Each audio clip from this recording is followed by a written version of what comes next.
Hey, Dana, Sean Callahan with Husker Online. I'm curious, what was your familiarity growing up in Iowa with Nebraska football, and how much did you know about Nebraska before you came here? Quite a bit.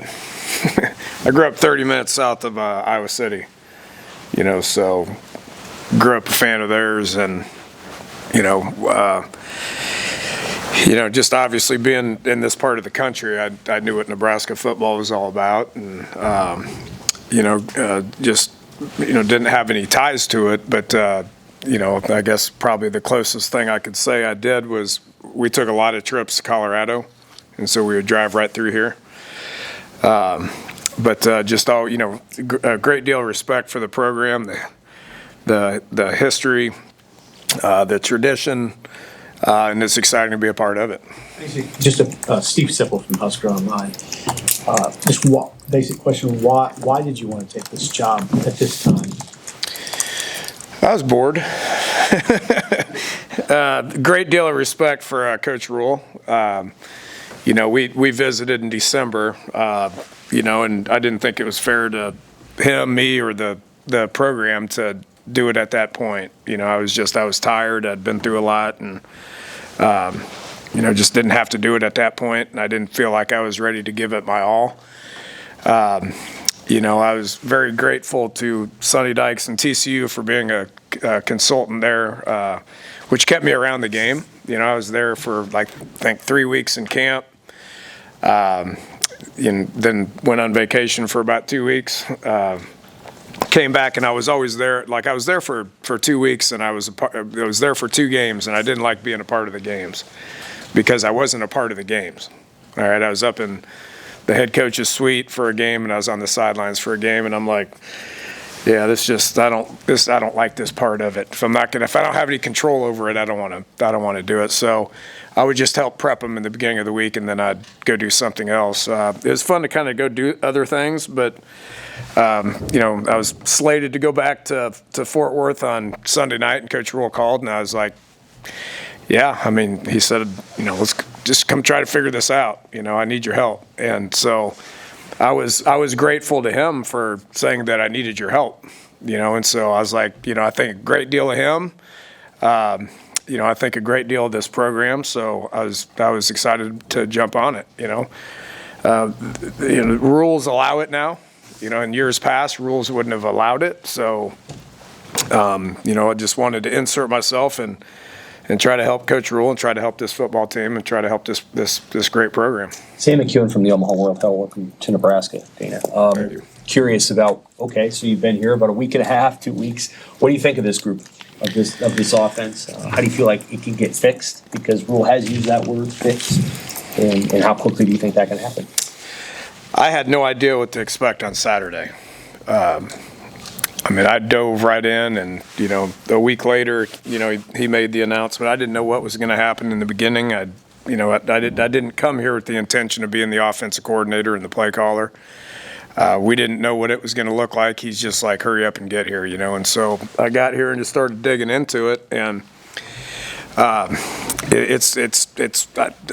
think my job is to wake up and try to make it better every single day. I've literally worked 16-hour days for every day for what's it been 13, 14 days now, or whatever it is, so I'm still learning the offense. I'm still learning different nuances. I'm still learning the players. I don't know all the players yet, and so I'm still trying to get to know those guys. And at the end of the day, it's about putting your head down and just trying to prepare, and so for, the first 8 or 9 days, I focused on us and, tried to learn an offense, I watched all the video to try to figure out what we do well and what we don't do well, and, watched 3 or 4 practices to try to assess what we do well and what we don't do well.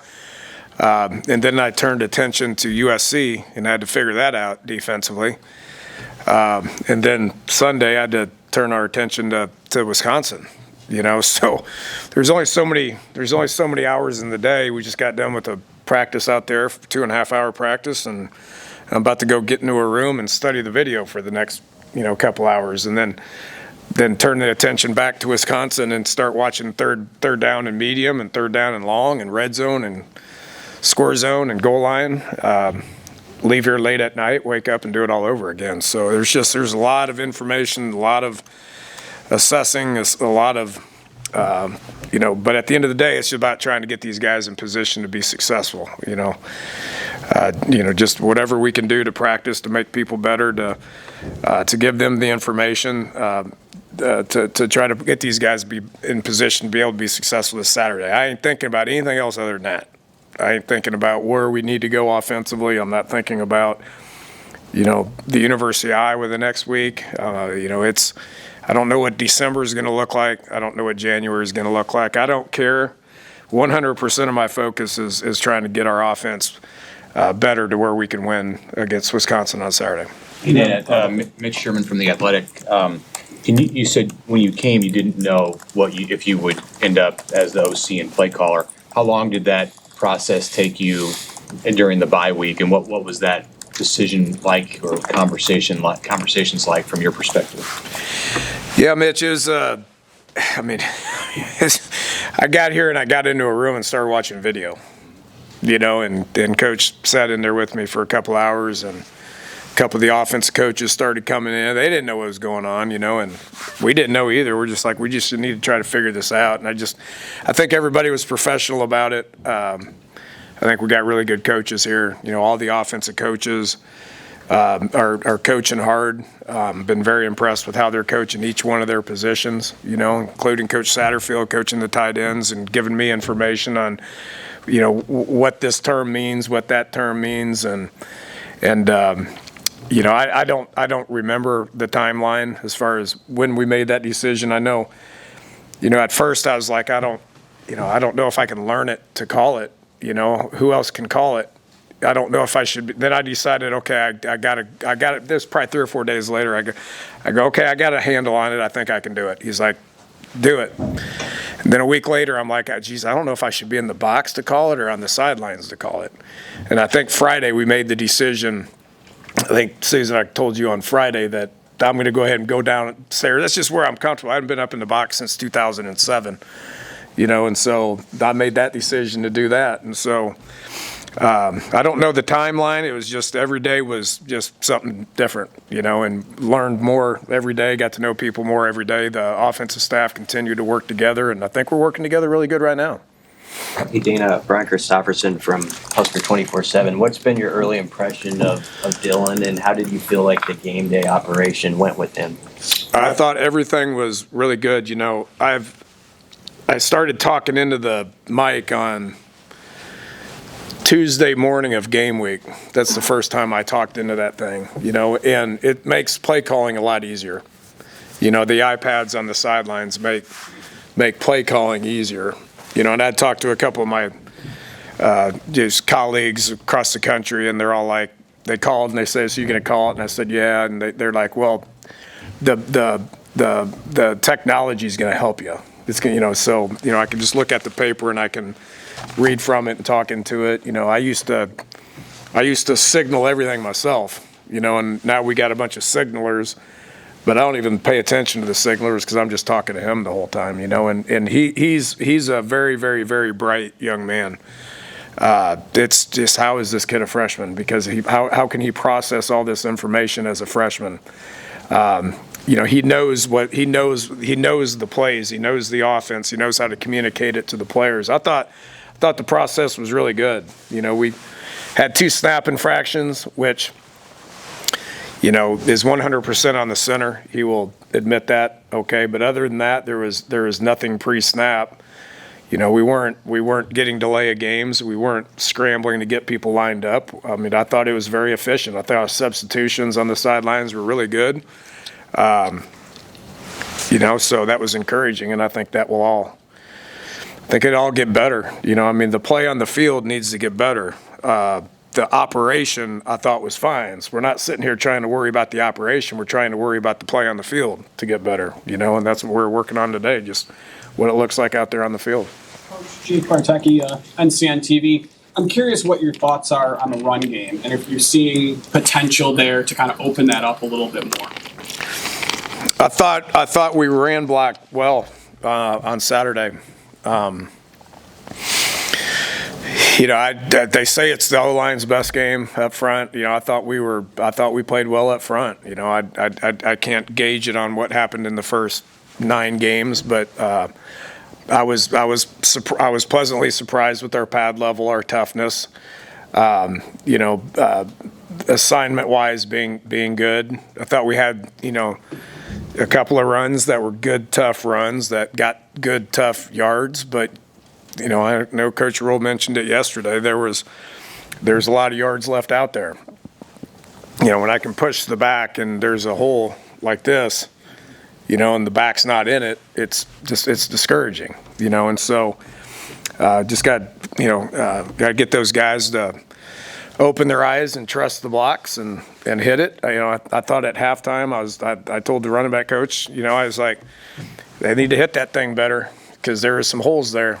It is what it is. You get it up to the second level. We need to get some backs that can make some guys miss in open field. Some of those tackles that USC had are hard tackles, and they made them.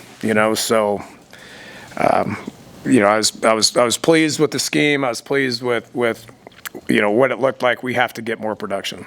We do have to get more production. Dana, did you know enough from watching film and watching practice to have some input on personnel in the game, like incorporate this player at receiver or this player at tight end more than what you had seen from Nebraska this season? Yeah, I give my opinion. I give my opinion. Coach Rule has mentioned this, that fresh set of eyes on things are good. I totally 100% believe that.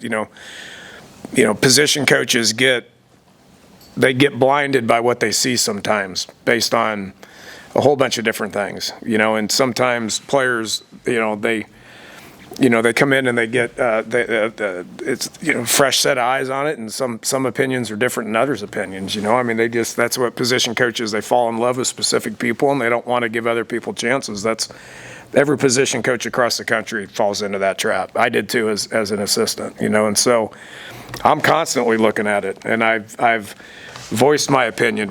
I found one today. I'm not going to mention it until we go talk about it as a staff, but I found a young kid today that I think can help us play on Saturday. Just keep your eyes open for that. But at the end of the day, it's about competition. If there's competition, then people play better. If there's not competition, then people relax.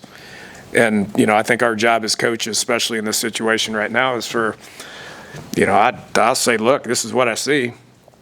If you don't like it, then do something about it in practice. Dana Seamark with Inside Nebraska. What are your initial reactions of Nebraska's receiving core and the personnel with the pass catchers? I thought they blocked well. That's the first thing I challenged them.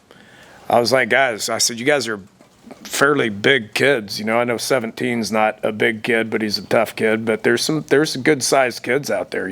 16, 18, 4. These guys, 29. These guys are big bodies. I'm like, why are you not blocking worth the crap on the perimeter? It's embarrassing. You got being a receiver, you think, they want touches, throw me the ball. First thing I said to him, if you don't start blocking out there, then you're not going to get the ball thrown to you. And this past week, it was our best perimeter blocking of the season. I was very happy with those guys, and they're proud of it, because they worked hard on it for 2 weeks. That's where it starts, and then just details of route running and ball skills. We got guys that can make plays. The problem that we probably ran into last week is not defeating man coverage. USC's very talented in their secondary. Wisconsin's very talented in their secondary. Both are going to play a lot of man. We didn't do a very good job of separation last week. We need to do a better job of that this week for us to be successful against Wisconsin. Coach Kevin Sukes with Channel 10 here in Lincoln. Do you feel any pressure to help this team get a 6th win and get the program to a bowl game for the first time in 8 years? Yeah, I feel. There is pressure in coaching. Anytime that you line up and you coach a game, there's pressure. So, You know, I'm gonna do. It's not gonna change what I do. It's not gonna change how I coach. It's not gonna change the hours that we put in. It's not gonna change my commitment to getting us ready to go practice tomorrow morning and, you know, Thursday morning and what we try to accomplish on. Pressure's something that I'm obviously used to. I mean, I've been a head coach for 14 years and, you know, coaching for 32 years. You line up because of the competitive spirit that you have in you. If you give in to pressure, then you need to go do something else. And I would have the opportunity to go do something else. And I'm sitting here trying to help Nebraska win. I know it's on everybody's mind. I know I get it. It's shocking to me that it's been that long since a program like this hasn't been to a bowl game. Doesn't make any sense to me, but it is where we're at. And we tried everything we could to win that game last week, and we had a chance still. And we're going to try everything that we can to win this game this week, and we'll have a chance to. Thank you. All right. Good to see everybody.